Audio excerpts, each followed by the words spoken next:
Bonjour mes bien-aimés, shalom chez vous, partout où vous vous trouvez. En ce 28 septembre 2021, notre Seigneur Jésus-Christ nous fait grâce d'être compté parmi les personnes encore vivantes en ce jour. Je viens vous faire ce partage de quelque chose que le Seigneur m'a montré, m'a expliqué. Et avant que je commence à vous dire ce qu'il m'a montré cette nuit, je vais vous dire une expérience qui m'est arrivée cette semaine et la semaine dernière.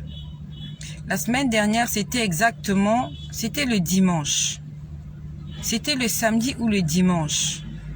J'étais en train de suivre la chaîne chrétienne EMCI TV. Je suivais cette émission à la télévision.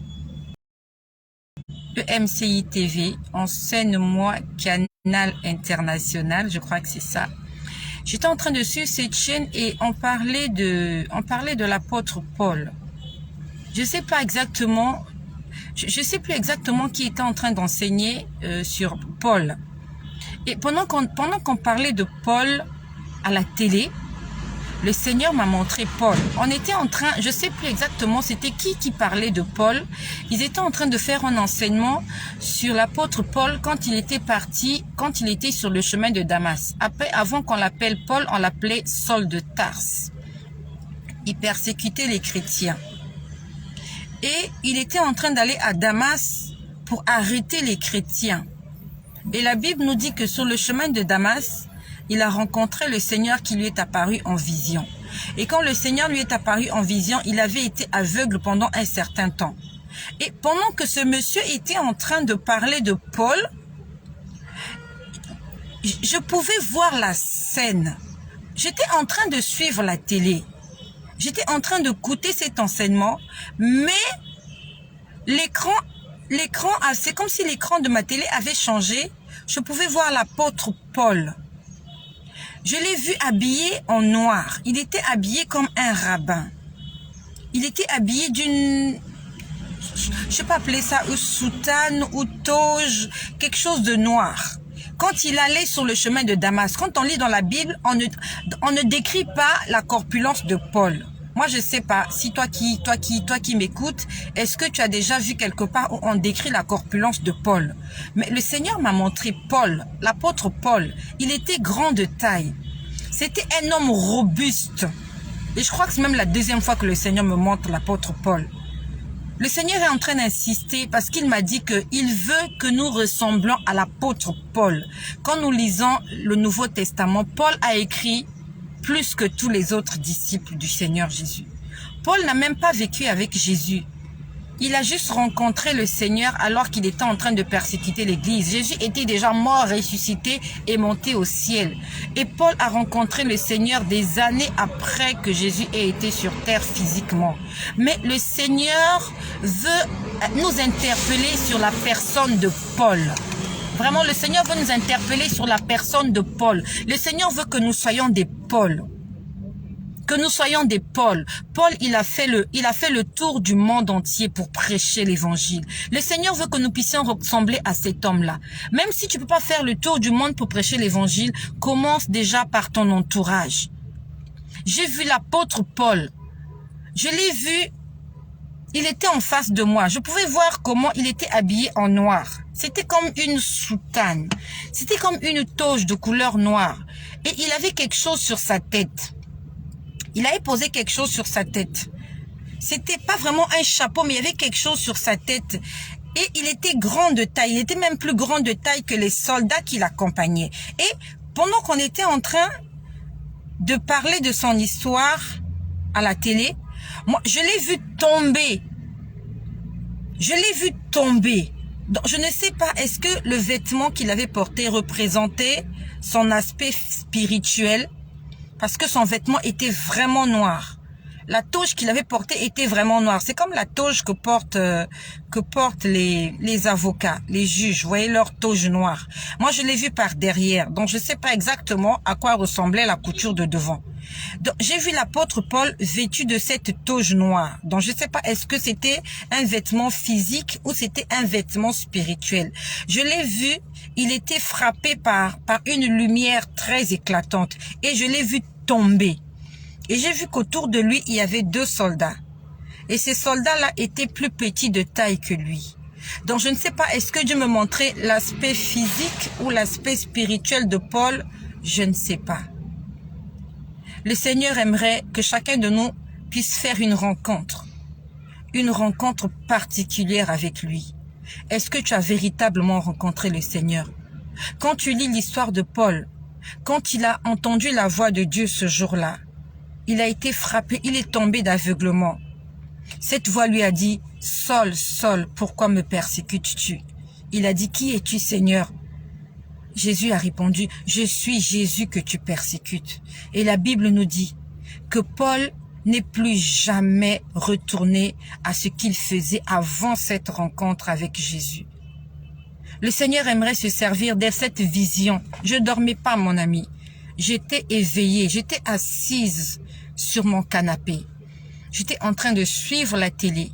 J'étais en train de suivre cet enseignement. J'ai oublié qui était en train de parler ce jour-là. J'ai oublié. Mais on était en train de parler de la rencontre de Saul de Tarse avec Jésus. Le Seigneur aimerait que nous puissions devenir des Paul. Lorsque Paul a rencontré le Seigneur, il n'est plus reparti persécuter les chrétiens. Il s'est engagé, corps, âme et esprit, à servir le Seigneur. Toi, tu dis que tu as rencontré le Seigneur. Est-ce que le Seigneur a impacté ta vie? Est-ce que le Seigneur a changé ta vie? Et s'il a changé ta vie, de façon positive ou de façon négative, est-ce que ta vie a été changée comme celle de Paul? Judas aussi a marché avec Jésus, mais Judas a trahi Jésus. Pierre a marché avec Jésus. Pierre a vu les miracles. Pierre a vu la multiplication des pains. Pierre a vu Lazare être ressuscité. Pierre a vu la fille de Jairus être ressuscitée. Pierre était là à la montagne de la transfiguration. Mais Pierre a renié Jésus. Pierre l'a renié. Est-ce que tu es un Pierre ou tu es un Saul de Tarse qu'on a changé en Paul? Le Seigneur veut que nous devenions de Paul. Je crois que ça fait 2 fois que le Seigneur me montre l'apôtre Paul en vision. C'était un homme grand de taille. Si je peux estimer sa taille, il avait plus de 1,70 m. Je peux même dire qu'il pouvait avoir 1,80 m.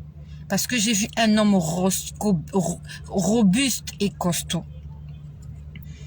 Et avant-hier, nous sommes aujourd'hui mardi le 28 septembre. Pas hier, mais avant-hier, lundi. Nous sommes au mardi. Non. Nous sommes mercredi ou nous sommes mardi? Je sais même plus. Ça s'est pas passé hier. Nous sommes mercredi. Oh, je sais plus. Alors, ce que je vais vous dire, je l'ai vu quand? Alors donc, je l'ai vu vendredi. Je l'ai vu vendredi. C'était vendredi de la semaine dernière. J'avais l'impression que c'était avant-hier, mais c'était vendredi. Vendredi, j'étais en train de lire ma Bible dans l'après-midi, pendant ma pause déjeuner. J'étais en train de lire Genèse 21. Dans Genèse 21, on nous parle de comment le Seigneur s'est souvenu de Sarah. La Bible nous dit que Dieu se souvint de Sarah. Et il est venu réaliser la promesse qu'il avait faite à Sarah. Et on nous parle du cantique de Sarah, là où Sarah dit, qui aurait pu dire à Abraham que Sarah t'enfanterait un enfant dans ta vieillesse. Donc, j'ai lu ce premier paragraphe de Genèse 21, là où on parlait de Sarah et d'Abraham. J'ai fermé ma Bible et je me suis mise à prier. Quand j'étais en train de prier, j'ai vu un homme en face de moi. Je priais, j'ai vu un homme en face de moi. C'est un homme petit de taille.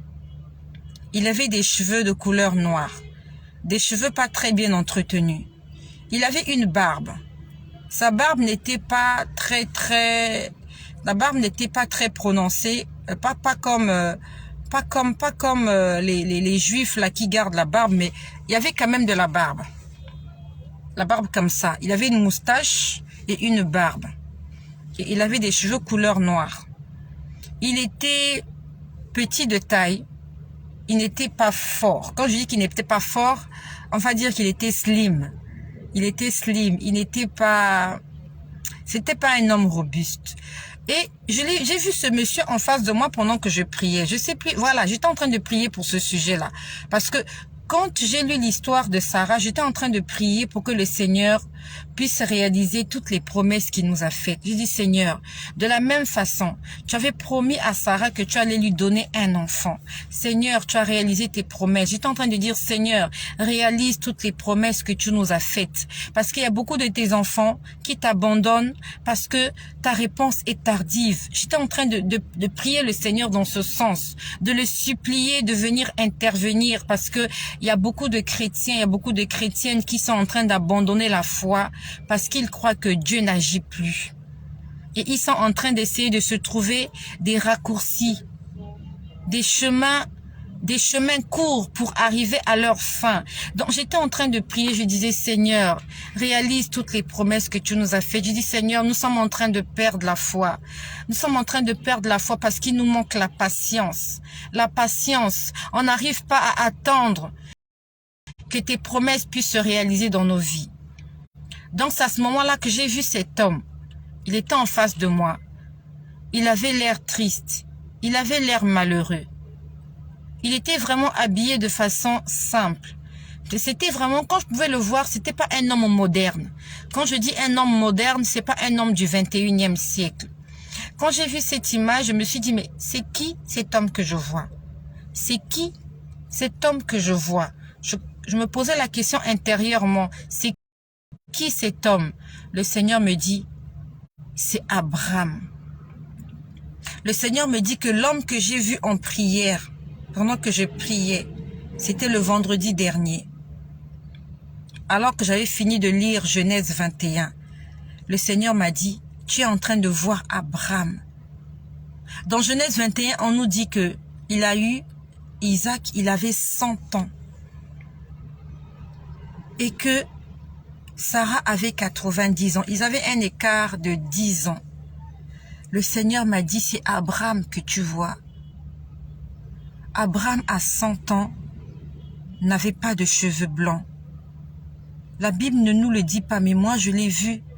Le Seigneur m'a dit, il avait 100 ans, il n'avait pas de cheveux blancs. S'il en avait, c'était quelques mèches. Parce que moi, l'homme que j'ai vu, il avait des cheveux noirs. Jusqu'à 100 ans. Alors qu'Abraham attendait que Dieu puisse réaliser ses promesses. Mon ami, mon frère, ma sœur, Abraham n'avait pas de cheveux blancs. La Bible nous dit que Moïse, quand il est mort à 120 ans, quand il est monté sur la montagne, quand Dieu lui a dit que tu ne verras pas la terre promise, mais tu vas la contempler à distance. La Bible nous dit que Moïse avait encore la vigueur de l'âge. Il avait encore la vigueur de la jeunesse. La Bible nous dit que il voyait clairement les choses. Il n'était pas fatigué. Il était vigoureux. On nous parle même de Caleb.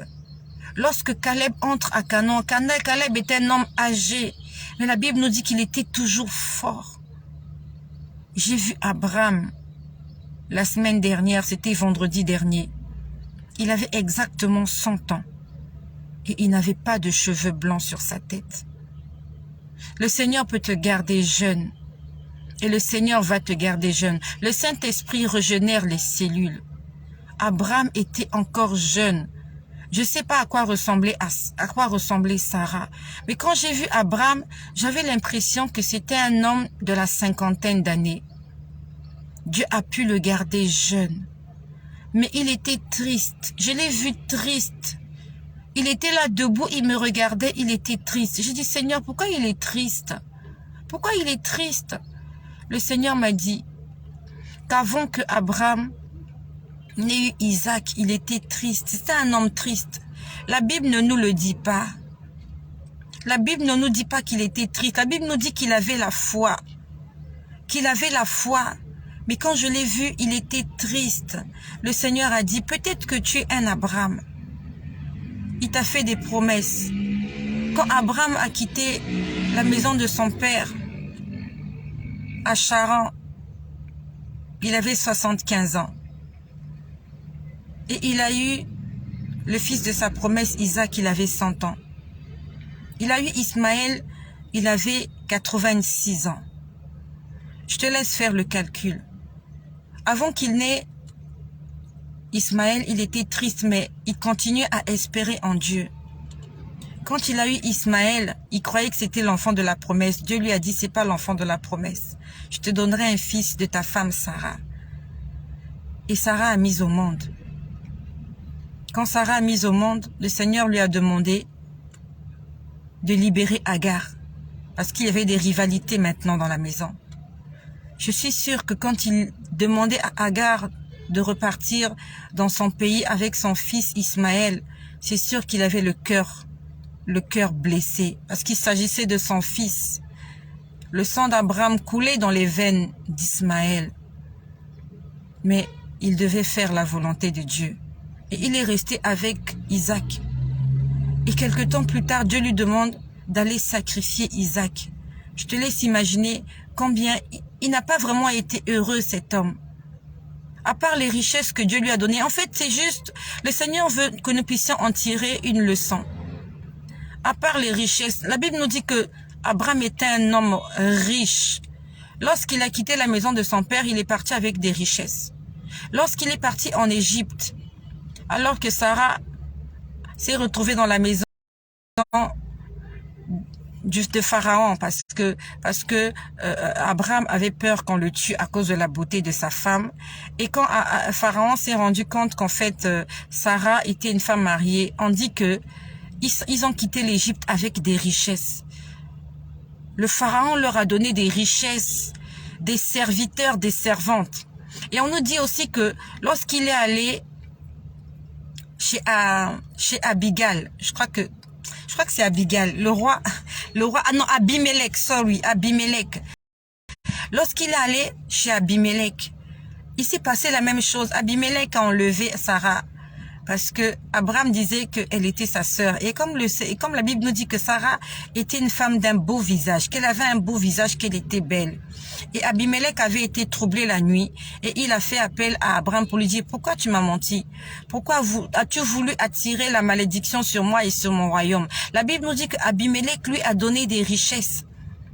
Abraham était riche, mais malgré ses richesses, il était malheureux. Moi, j'ai vu un homme malheureux. C'est pour dire que les richesses ne peuvent pas rendre heureux. Les richesses ne vont pas te rendre heureux. Ce qui peut te rendre heureux et ce qui va te rendre heureux, c'est la présence de Dieu dans ta vie et la réalisation des promesses qu'il t'a faites.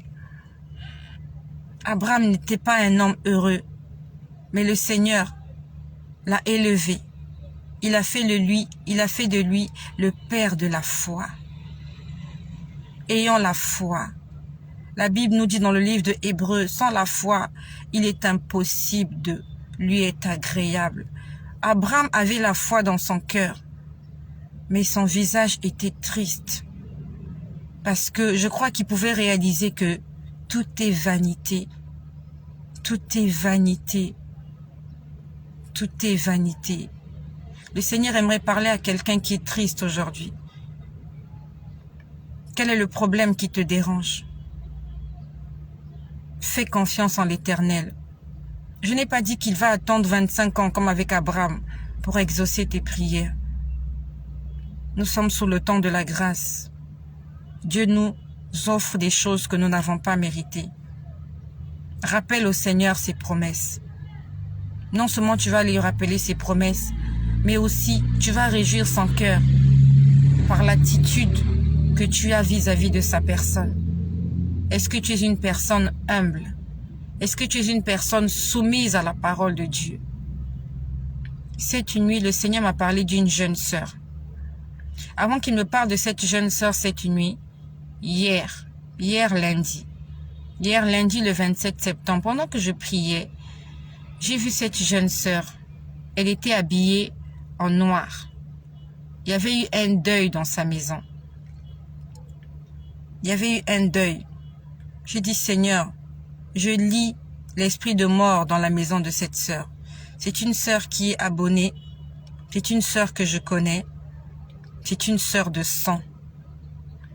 Ce matin, je lui ai fait un message pour lui dire de lier l'esprit de mort qui est en train de se promener dans sa famille. Et dans la nuit, le Seigneur m'a montré sa petite sœur. J'ai vu sa petite sœur. Le Seigneur m'a dit, il faut que sa petite sœur passe par la délivrance. Il m'a dit, il faut qu'elle soit délivrée. Et ce matin, quand je me suis réveillée, j'ai dit au Seigneur, mais Seigneur, pourquoi tu insistes qu'elle soit délivrée alors qu'elle-même, elle avait dit qu'il faut qu'elle soit délivrée. Le Seigneur m'a dit, mais justement, c'est moi qui ai mis en elle ce désir de passer à la délivrance. Elle m'avait appelé, elle avait voulu que nous puissions prendre un programme de jeûne et de prière et qu'elle soit délivrée. Mais malheureusement, jusque-là, ça ne s'est pas fait. Donc, le fait qu'elle ait manifesté d'elle-même ce désir, c'est elle qui m'avait appelé. Elle avait manifesté ce désir parce que c'est le Saint-Esprit qui avait mis ce désir dans son cœur. Mais malheureusement, son désir n'est pas abouti à son terme. N'a pas abouti à son terme. Elle n'a pas été délivrée jusque-là. Et le Seigneur m'a dit, elle doit être délivrée parce que c'est lui qui avait mis en elle cette envie de passer à une séance de délivrance. Je ne sais pas quelle est l'envie que Dieu a mis dans ton cœur. Et si Dieu a mis une envie dans ton cœur, est-ce que tu l'as réalisée? Parce que le Seigneur m'a dit, c'est moi qui ai mis cette envie dans son cœur. Parce qu'il faut qu'elle soit délivrée. Et elle m'avait appelé au téléphone pour me dire, j'aimerais passer à la délivrance. Et je crois que c'était la semaine dernière, j'ai envoyé un message. Je lui ai dit que comme nous sommes dans la même ville, qu'elle se rapproche de moi pour que nous puissions entrer dans ce programme de jeûne et prière de 3 jours et qu'elle passe à la délivrance. Malheureusement, elle ne m'a pas encore appelé. Et le Seigneur est venu me dire cette nuit, elle doit passer à la délivrance. Donc, Dieu a mis l'envie dans son cœur. Elle a manifesté cela en m'appelant, mais elle est restée tranquille. Elle est restée tranquille jusque-là. J'aimerais que tu te mettes à la place de cette sœur. Peut-être que Dieu a mis en toi un certain désir pour sa gloire. Tu dois faire quelque chose. Non seulement tu dois le faire, mais tu as manifesté l'envie de le faire. Est-ce que tu l'as fait? Je vous ai dit la dernière fois qu'il y a un frère qui prie dans mon église. Je l'ai rencontré sur les réseaux sociaux. Et par la grâce du Seigneur, il a pu adhérer à l'église où je prie. Et quand il est venu, en fait, il voulait se faire baptiser. Il avait cette envie-là de se faire baptiser. Et le jour qu'il devait se faire baptiser, il y a eu un malentendu. Et il n'est pas venu à la séance de baptême. Mais étant donné qu'il avait déjà pris l'engagement, la Bible nous dit que le baptême, c'est l'engagement d'une bonne conscience. Tu t'engages à servir Dieu. Donc, il avait pris l'engagement de se faire baptiser. Donc, dans son cœur, il avait validé. Il était OK pour entrer dans les eaux de baptême. Mais à cause d'un contretemps, à cause d'un malentendu, il n'est pas venu à la séance de baptême ce samedi. Et le soir, alors que les autres s'étaient fait baptiser la journée, le soir, le Seigneur m'a dit qu'il avait revêtu d'une robe blanche. Donc, Dieu l'avait déjà revêtu d'une robe blanche avant même qu'il n'entre dans les eaux de baptême. Pourquoi? Parce qu'il avait pris la décision de se baptiser. Donc, Dieu l'avait déjà habillé avant même qu'il ne puisse concrétiser physiquement la décision et le vœu qu'il avait fait. Tu as fait un vœu à l'Éternel. Est-ce que tu l'as mis en application? Est-ce que tu as réalisé toutes les promesses que tu as faites à Dieu? Je ne sais pas quelles sont les promesses que tu as faites à Dieu. Peut-être que tu avais dit à Dieu, Seigneur, si tu me fais ceci, voilà, je vais faire ça pour toi. Seigneur, si tu fais ça pour moi, je vais servir à l'église. Je vais aller à l'église. Je vais balayer la salle. Je vais essuyer les bancs. Seigneur, je vais entrer au groupe de chantre. Seigneur, je veux entrer à l'intercession. Seigneur, je veux être, je ne sais pas, dans un département peut-être. Tu as fait des promesses à Dieu. Tu lui as dit, Seigneur, si tu fais ça, voilà ce que je ferai pour toi. Est-ce que tu l'as fait? La Bible nous dit que si tu fais un vœu à l'Éternel, ne tarde pas de l'accomplir. Dieu ne te demande pas de faire des vœux. Dieu ne force pas de faire des vœux. C'est nous-mêmes qui faisons des vœux. Dieu n'a pas demandé qu'on fasse les vœux, mais de nous-mêmes. Seigneur, si tu me guéris, je vais te servir. Seigneur, si tu me guéris, je vais faire ceci. Seigneur, si tu me bénis, je ferai ceci. Depuis que Dieu t'a béni, est-ce que toi tu as fait ta part? Dieu a fait sa part. Est-ce que toi tu as fait ta part? Si tu as manifesté un vœu, Non seulement dans ton cœur, mais avec ta bouche, tu l'as dit. Il faut que tu puisses réaliser tes vœux. Je t'en supplie. Réalise tes vœux. Merci d'avoir été connecté. Le Seigneur nous a parlé de Saul, qui s'est transformé en Paul. Il a été transformé sur le chemin de Damas, alors qu'il allait commettre des péchés. Il a rencontré Jésus-Christ sur le chemin et il n'a plus jamais abandonné le Seigneur. Il n'a jamais renié Jésus. Le Seigneur veut que nous soyons des Paul. Le Seigneur veut que nous soyons changés par rapport à la rencontre que nous avons faite avec lui. Paul était un homme robuste. Je l'ai vu, il était fort, il était gaillard. Le Seigneur veut que nous soyons tous des Paul. Paul a apporté l'évangile dans le monde entier, dans tous les continents. Le Seigneur veut que nous puissions apporter l'évangile jusqu'aux extrémités de la terre, en commençant là où nous sommes, dans nos familles, dans nos quartiers, dans nos villes, dans notre environnement, là où nous travaillons, dans notre pays, jusqu'aux extrémités de la terre. Le Seigneur nous a parlé d'Abraham. J'ai vu Abraham, c'est un homme triste, mais le Seigneur a fait de lui le père de la foi. Le Seigneur a fait de lui le père d'une multitude, dont toi et moi nous sommes les descendants. Ils sont dans le sein d'Abraham. Ils ne sont pas dans le sein de Jacob. Tous ceux qui sont morts dans le Seigneur ne sont pas dans le sein de Marie. Ils ne sont pas dans le sein de Moïse. Ils sont dans le sein d'Abraham. Dieu a donné un nom à Abraham. C'est un homme tout petit. Il était triste. Et il attendait l'accomplissement de la promesse de Dieu. Le Seigneur veut réjouir ton cœur. Aujourd'hui, Abraham, il est dans le royaume des cieux, il est tranquille.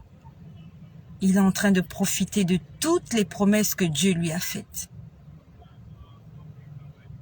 Et j'ai parlé des vœux. Si tu as manifesté un vœu dans ton cœur, ne tarde pas de l'accomplir. Parce que le Seigneur a déjà noté cela. Hier, je vous ai dit, il y a un livre de condamnation. Là où il est écrit tout ce que tu fais. Même moi, ce que je fais, ils sont en train de l'écrire dans le livre de la condamnation pour me condamner. Alors que je fais du bien, je ne fais rien de mauvais si ce n'est que prêcher la bonne nouvelle. Mais ils ont écrit ça dans leur livre pour dire, elle fait que parler, elle ne fait que parler, elle n'arrête pas de parler. Et à cause d'elle, nous sommes en train de perdre du terrain. Et c'est ça la raison pour laquelle ils me persécutent. Parce que je suis en train de prêcher l'évangile de Dieu. Je suis en train de parler de l'amour de Jésus-Christ en notre faveur. Manifestant, mettons en application tous les vœux que nous avons faits à l'Éternel. Dieu ne t'a pas forcé de lui faire des promesses. Tu as fait ça de toi-même. Fais ta part, car Dieu, il fait la sienne. Merci à toutes les personnes qui sont connectées. Merci pour vos commentaires. Merci de partager cette vidéo afin de sauver, afin d'édifier, afin de fortifier, afin d'éclairer quelqu'un qui est dans les ténèbres. Soyez bénis, soyez richement bénis et que le nom de notre Seigneur Jésus-Christ, le Roi des rois, le Seigneur des seigneurs, l'agneau immolé, qui revient bientôt, soit glorifié.